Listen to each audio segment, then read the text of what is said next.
Muy buenas tardes, noches, compañeros. Vamos a darle continuidad a nuestra última clase que pues se quedó inconclusa en relación a la teoría general del proceso.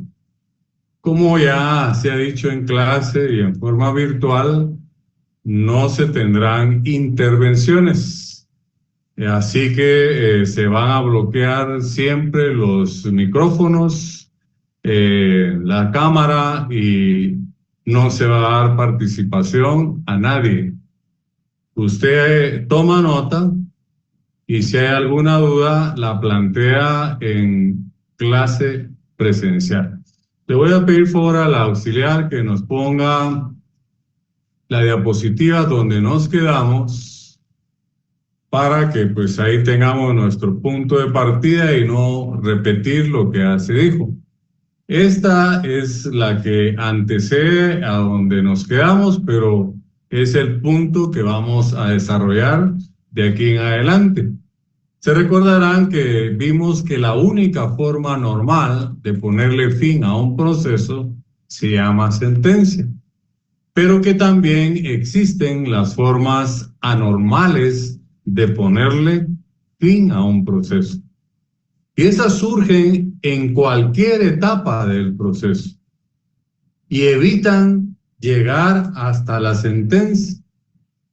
Podría surgir en el momento en que el juez ya le dio trámite a la demanda, pensemos en un juicio ordinario, y emplaza. Cuando emplaza, el emplazamiento es llamar a juicio a las partes. En este caso está llamando a juicio a la parte demandada, porque el actor fue el que hizo el derecho de acción, acción procesal. Puso en movimiento un órgano jurisdiccional a través de una demanda. Entonces, este sujeto ya es sabedor de que existe una demanda. Ahora hay que indicarle al demandado, valga la redundancia, que ha sido demandado. Entonces el juez emplaza. Cuando el demandado ve que lo emplazaron y que está sujeto a una demanda, dice, no, yo no quiero nada, no quiero líos. Es cierto, debo 10,000 o 20,000 quetzales o 50,000 o X cantidad, la voy a pagar. Entonces surgió una forma anormal de ponerle fin al proceso. Entonces no tiene sentido que se sigan dando todas las demás etapas hasta llegar a la sentencia, porque la pretensión de la parte actora ya se cumplió. El demandado decidió pagar. Entonces ese es un ejemplo de una forma anormal de ponerle fin a un proceso. En esa etapa estábamos en la clase anterior y por eso quise empezar acá recordándoles que la única forma normal de ponerle fin a un proceso se llama sentencia. Pero es cuando se cumplieron todas las etapas del proceso. Cuando surge una forma anormal de ponerle fin a un proceso, en la etapa en que vaya el proceso, ahí terminó el proceso. Pasemos a la siguiente diapositiva, por favor. Le voy a pedir por favor al auxiliar. Aquí hay otros ejemplos. Ya puse uno en la diapositiva anterior, el pago, ¿verdad? Recuérdense que el pago está regulado en el Código Civil.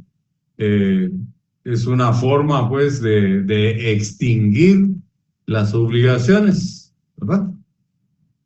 Entonces, pero también existe la caducidad, existe la prescripción, existe el allanamiento, el desistimiento total. También, si hablamos del allanamiento, tiene que ser allanamiento total. porque allanarse es aceptar la pretensión del actor. Y existe allanamiento total y existe allanamiento parcial. Si se allana parcialmente, el juez solo resuelve sobre lo que se allanó el demandado y continúa el juicio. Entonces no sería una forma anormal. Para que el allanamiento sea una forma anormal de ponerle fin a un proceso, tiene que ser un allanamiento total. Lo mismo pasa con el desistimiento. Hay desistimiento total y hay parcial. Desistir es, en este caso, el actor, ¿verdad? Dice, no, ya no quiero seguir con este juicio, muy tardado, estoy gastando en abogados, al final voy a gastar más de lo que voy a desistir. Pero él bien podría desistir parcialmente de algunas pretensiones. Entonces, si el desistimiento es parcial, no es una forma anormal de ponerle fin al proceso. Sigue el proceso en aquellas pretensiones que no existió. Para que el desistimiento sea una forma anormal de ponerle fin a un proceso, tiene que ser un desistimiento total. Luego no explico la caducidad ni la prescripción porque más adelante, cuando ustedes vean el juicio ordinario civil, se les tendrá que explicar las excepciones en materia civil y ahí se hablará en el momento oportuno, ya sea virtual o presencial, de la caducidad y la prescripción.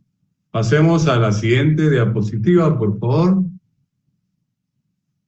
Entonces, ahora vamos a explicar el procedimiento, porque ya sabemos que el proceso es una serie de etapas ordenadas, concatenadas, que nos sirven para obtener un fin. Y ese fin se llama sentencia. Pero hay quienes confunden proceso con procedimiento. Quiere decir que el proceso es el todo, ¿verdad? Todas las etapas, la serie de etapas que nos llevan a un fin que es la sentencia. Pero el procedimiento es la forma en que se desarrolla el proceso. Tal como lo explica la diapositiva, la forma en que se presenta la demanda, o si estuviésemos en un proceso penal, la forma en que se presenta una querella. Y luego también es forma o procedimiento la forma en que el juez dicta una resolución, ya sea un decreto, ya sea un auto o ya sea una sentencia. Entonces, proceso es una cosa y procedimiento es otra cosa. Proceso es el todo y procedimiento es la forma en que se desarrolla el proceso. Y repito, el proceso es una serie de etapas ordenadas, concatenadas, que nos sirven para obtener un fin. Y ese fin se llama sentencia.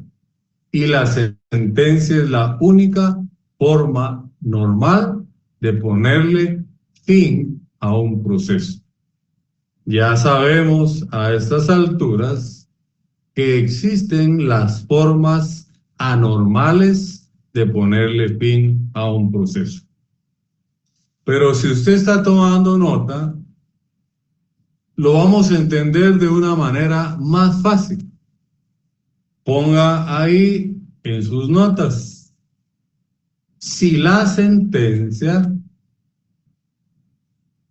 es la única forma normal de ponerle fin a un proceso, repito, si la sentencia es la única forma normal de ponerle fin a un proceso, entonces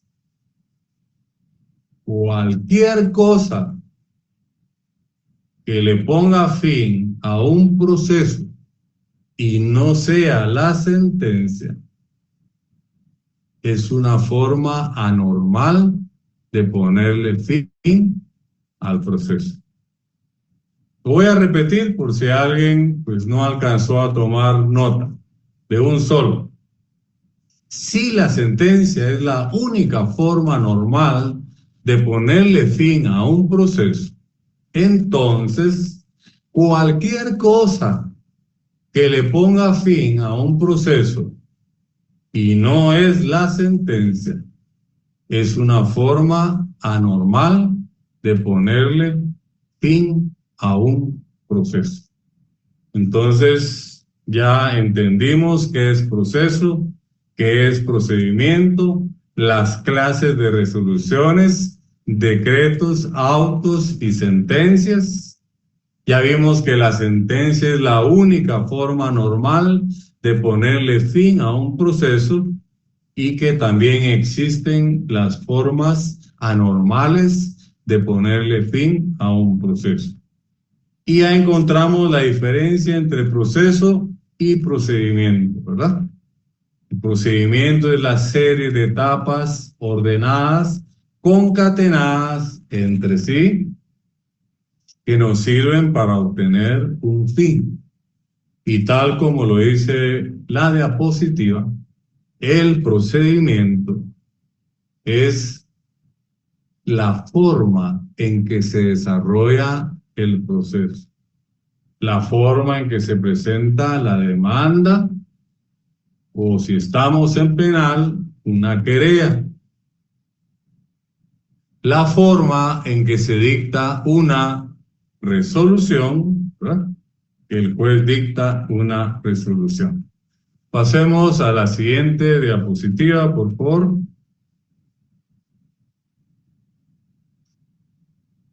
Muy bien. Entonces, ¿se recuerdan que hablábamos de que la teoría general del proceso son los cimientos, que hay 4 pilares: la Constitución, la ley del organismo judicial, la ley de amparo y exhibición personal y la interpretación de la ley, ¿verdad?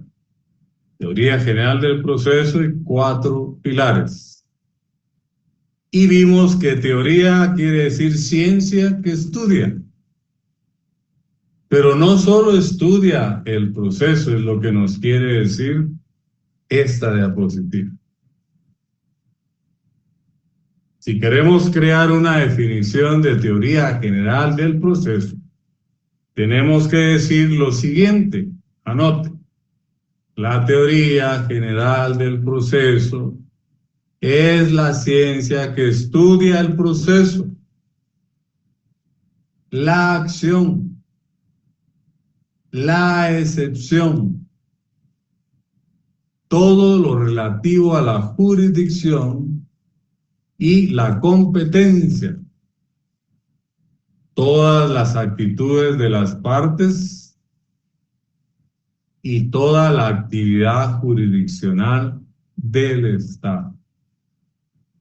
Esa sería una definición muy completa de qué es la teoría general del proceso.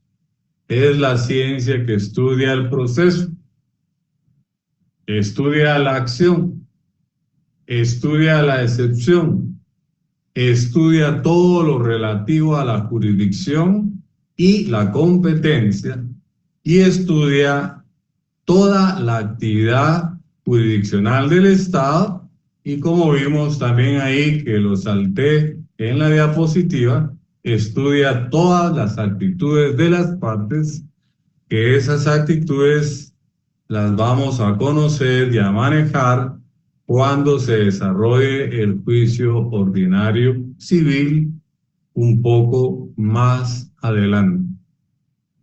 Les recuerdo que tanto la clase anterior como esta, usted la tuvo que haber recibido en tercer semestre, ¿verdad? Y lógicamente estamos en Procesal Civil 1. Pero sin estos insumos, sin estos conocimientos, fracasaríamos en Procesal Civil 1 y en Procesal Civil 2. Y además fracasaría también en todo lo procesal. Procesal penal, procesal laboral, procesal constitucional, procesal administrativo, etcétera, etcétera. Porque ya se dijo que la teoría general del proceso en una sola palabra lo estudia todo. Pero usted no va a responder que la teoría general del proceso lo estudia todo, lo puede agregar. Pero la definición correcta es que la teoría general del proceso no solo estudia el proceso, estudia la acción, la excepción, todo lo relativo a la jurisdicción y la competencia y toda la actividad jurisdiccional del Estado. Imagínense, ¿verdad? Lo estudia todo. Vea lo importante que es la teoría general del proceso. Por eso es que son los cimientos de un buen abogado. Y luego la Constitución, la ley de amparo, la ley del organismo judicial. También tenemos el cuarto pilar, que es la interpretación de la ley. Sobre esos cimientos y esos cuatro pilares se construye un buen abogado. Usted quiere ser un excelente abogado, a devorar un libro de teoría general del proceso, la Constitución de punta a punta, ¿sí? La ley de amparo de punta a punta, la ley del organismo judicial de punta a punta y la interpretación de la ley que la tenemos regulada en el artículo 10 de la ley del organismo judicial. La interpretación de la ley está regulada en el artículo 10 de la ley del organismo judicial. Ahí va a encontrar usted todo lo relativo a las formas de interpretar la ley. Pasemos a la siguiente diapositiva, por favor. También confundimos, así como se confunde el proceso con el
compañeros, mil disculpas, hubo algún problema con el internet. Vamos a retomar la clase.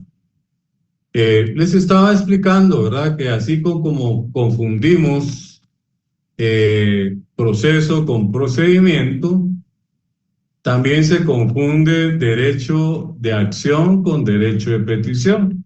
Son dos cosas distintas.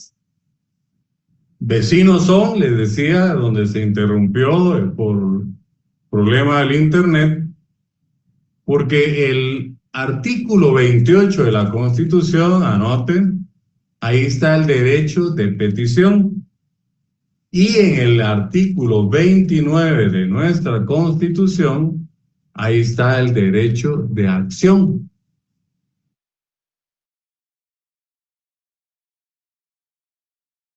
¿Qué es entonces el derecho de petición? Es hacerle peticiones a cualquier autoridad, al presidente, al ministro, al vicepresidente, al juez, a cualquier autoridad. 28 de la Constitución. Ahora bien, el derecho de acción que está contemplado en el artículo 29 de nuestra Constitución es el derecho que tiene todo ciudadano de acudir ante un órgano jurisdiccional. Entonces, una cosa es derecho de acción y otra cosa es derecho de petición.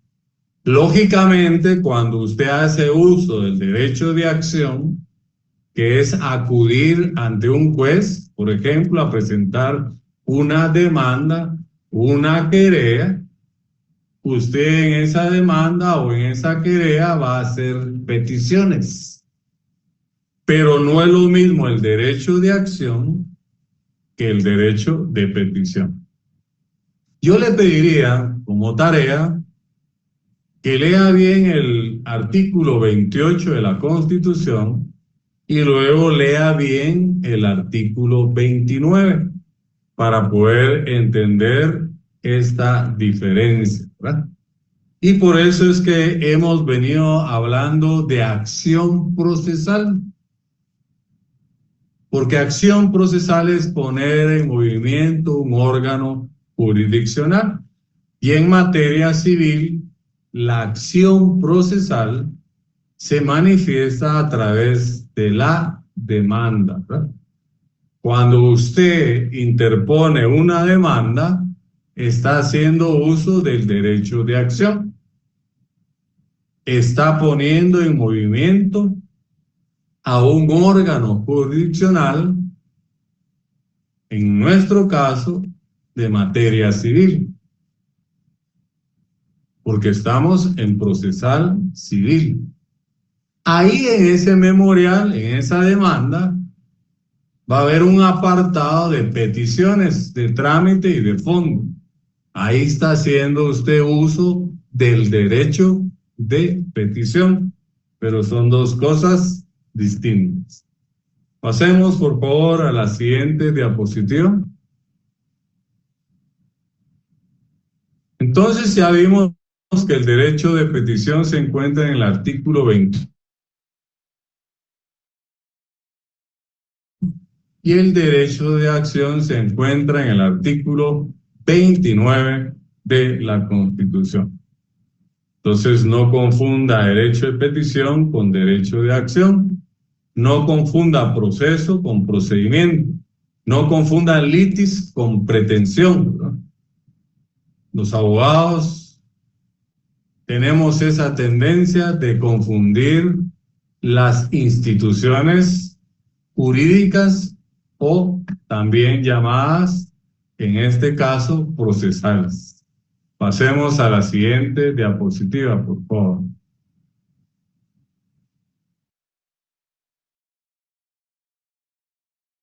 El derecho de acción es acudir ante el órgano jurisdiccional, ¿verdad? A presentar una demanda, una querella, ahí usted puede hacer peticiones, pero son dos cosas distintas. Siguiente diapositiva, por favor. Entonces el derecho de acción, repitiendo, ¿verdad? Es el que tiene todo individuo de poder acudir a exigir el cumplimiento de una determinada obligación. Lo hace ante un órgano jurisdiccional. Es poner en movimiento un órgano jurisdiccional. Si hay litis, quiere decir contienda, usted acude a tribunales. Si no hay litis, usted puede arreglar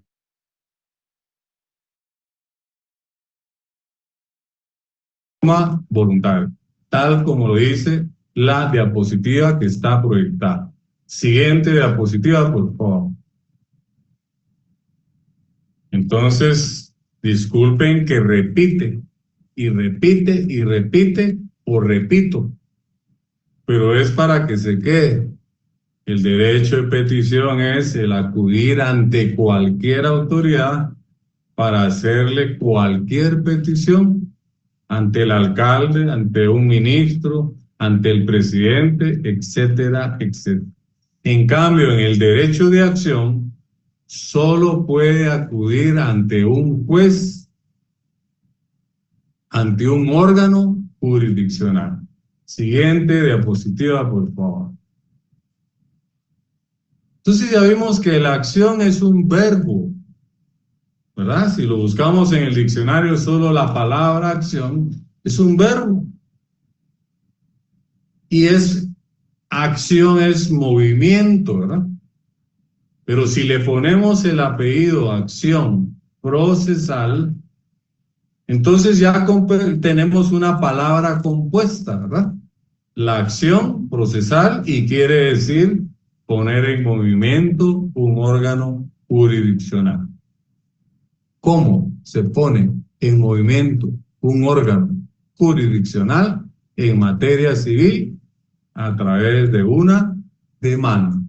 Eso quiere decir que la acción procesal se manifiesta en un proceso civil a través de la demanda. Siguiente diapositiva. La acción procesal, y disculpen que insistamos en esto, pero nos va a servir para toda la carrera, para todo, pero principalmente en procesal civil 1 y 2, que es lo que nos compete. La acción procesal, que como derecho constitucional, ¿verdad? Porque está en el 29 de la Constitución, es algo inherente a la persona, ¿verdad? Marca el inicio del requerimiento de la tutela jurisdiccional. Es acudir ante un juez. Es simplemente poner en movimiento un órgano jurisdiccional. Repito, en materia civil, ¿cómo se manifiesta la acción procesal? A través de una demanda. Un proceso civil, ¿verdad? Siguiente diapositiva. La acción procesal se manifiesta en un proceso, lo estamos refrendando, por medio de lo que conocemos en materia civil como demanda. En penal, si fuera penal, fuera a través de una querella o una denuncia, pero en materia civil, usted dice: voy a presentar una demanda. Entonces, está poniendo en movimiento un órgano jurisdiccional. Esa es la acción procesal y se manifiesta en un proceso civil a través como una demanda. Siguiente diapositiva. La demanda es un escrito. Es un primer escrito.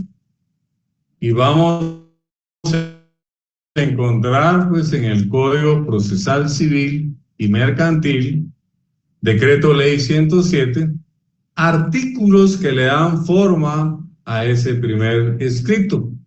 Recuerde que también ya han existido algunas reformas por las famosas notificaciones, que pues ahora es obligatorio utilizar un casillero electrónico. Todo abogado litigante debe de tener un casillero electrónico para que electrónicamente le notifiquen cualquier resolución. Pero aquí menciono algunos para que usted los lea en casa, ¿verdad? Los repase, los subraye. Los artículos que principalmente le dan forma a un escrito que se llama demanda y es un primer escrito, porque van a haber segundos escritos que van a llevar otros requisitos, pero la demanda, por ser un primer escrito, mínimo debe de llenar estos requisitos, que están regulados en el artículo 50, 61, 63, 79, 106, 107 y 108, más una estructura, ¿verdad? Esa estructura es, vamos a dejar ahí la diapositiva porque creo que va a aparecer más adelante, pero me voy a anticipar, tiene una introducción. Ese escrito, ese primer escrito o memorial, como se le llama coloquialmente, tiene una introducción, una relación de hechos, un apartado de prueba, tiene fundamento de derecho, tiene peticiones de trámite y de fondo y tiene un cierre. Miremos si nos aparece ahí una diapositiva con esa estructura. Ahí está, ¿verdad? Estructura de la demanda, una introducción, una relación de hechos, un apartado de prueba, tiene un fundamento de derecho, tiene también peticiones, ¿verdad? Que hay de trámite y de fondo. Las de fondo es la sentencia, la principal, ¿verdad? Las de trámite, pues que se admita para su trámite la presente demanda, que se tenga para recibir notificaciones el casillero tal, que actuó bajo la dirección y procuración del abogado tal. Esos son peticiones de trámite. Lo que es la petición de fondo es la petición principal, ¿verdad? Que se declare con lugar la presente demanda y se condene al demandado al pago de 50,000 quetzales por daños y perjuicios, más intereses, más costas procesales. Y luego esa estructura tiene un cierre que empieza con la cita de leyes. Luego hay que ponerle un lugar y fecha, ¿verdad? En la ciudad de Guatemala, etcétera. Debe de indicarle usted cuántas copias, ¿verdad? Usted pone acompaño, ¿verdad? Original. Pensemos que 6 copias y documentos adjuntos, ¿verdad? Ese es el cierre. Y luego ya va la firma de la persona, que en este caso sería la parte actora, que es la única que puede tener la pretensión, ¿verdad? La pretensión procesal, que está regulada en el artículo 51 del Código Procesal Civil. Y luego ya viene la firma y sello del abogado que auxilie. Entonces ya tenemos, volvamos a la diapositiva anterior, los artículos, ¿verdad? Que son importantes, hay que leerlos. Volvamos a la siguiente diapositiva. Ahí tenemos la estructura de la demanda, que todo eso va a ser explicado, ¿verdad? Esto es solamente parte de lo que estudia la teoría general del proceso. Esto también lo estudia. Por eso es importante tanto la clase anterior como esta clase. Siguiente diapositiva. Confundimos litis con pretensión, ¿verdad? Litis es el pleito, ¿verdad? Usted pagar, ¿verdad? Entonces hay litis, hay pleito. Y la pretensión, mi pretensión es que me pague mis 50,000 quetzales. Entonces no es lo mismo litis que pretensión, para que usted no confunda estas instituciones que se parecen, pero son cosas distintas. Proceso se parece con procedimiento. Derecho de acción se parece con derecho Litis se parece con pretensión, pero un abogado no se puede dar el lujo de confundir las instituciones. Cuando digo un abogado, me refiero a un buen abogado, aquel que tiene los cimientos, que es la teoría general del proceso, y sus cuatro pilares, recordemos, la Constitución, la ley de amparo, la ley del organismo judicial y la interpretación de la ley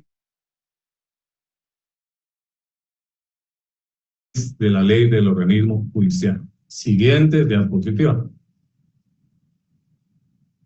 Ya vimos litis, litigio, enfrentamiento, disputa o discusión.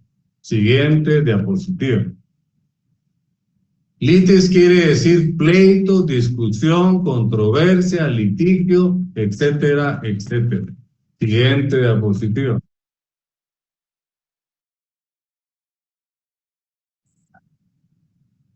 La pretensión, ¿verdad?, procesal, ¿verdad?, también. Esto está buscado del diccionario, tanto la diapositiva anterior, volvamos a la anterior.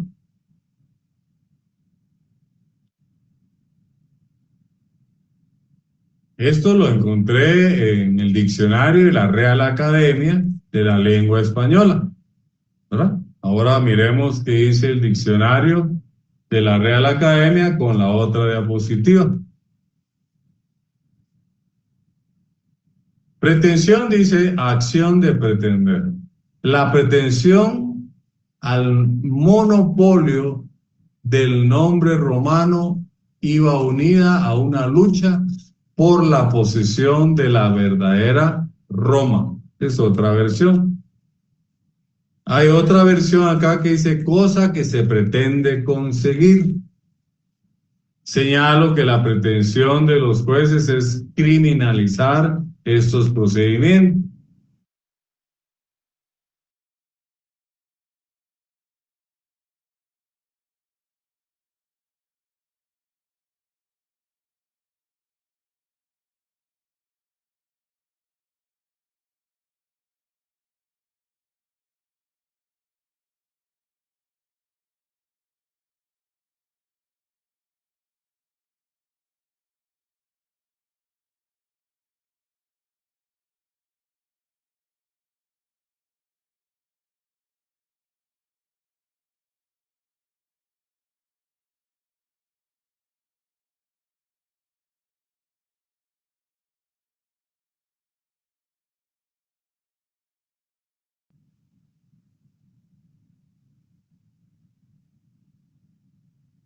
Compañeros, compañeros, de nuevo volvimos a tener problema con el internet.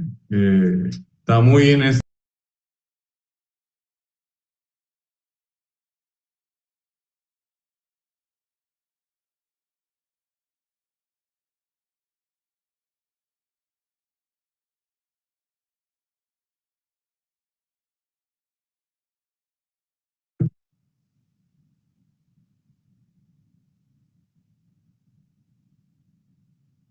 Compañeros, compañeros, de nuevo volvimos a tener problema con el internet. Está muy inestable, pero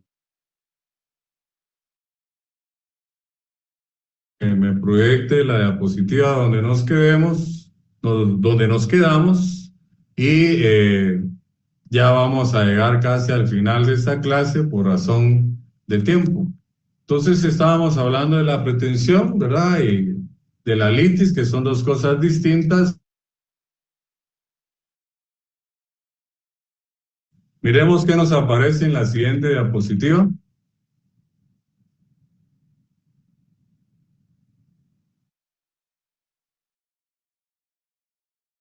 Artículo 51 del fundamento legal. Está copiado textualmente del artículo. Usted lo puede leer en clase, en casa, porque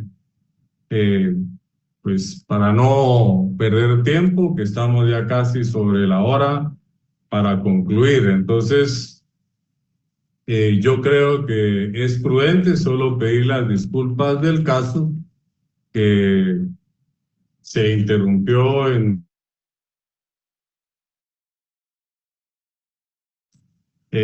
cable del internet esta clase, pero pues es normal, ¿verdad? Vivimos en un país de zona montañosa, viento, etcétera. Internet también falla. Entonces, en lo que a mí respecta, yo les agradezco la amable atención. Nos vamos a quedar hasta acá y el catedrático titular en su momento decidirá los temas que se van a desarrollar a futuro. Que tengan todos muy buenas tardes, noches. Muchas gracias.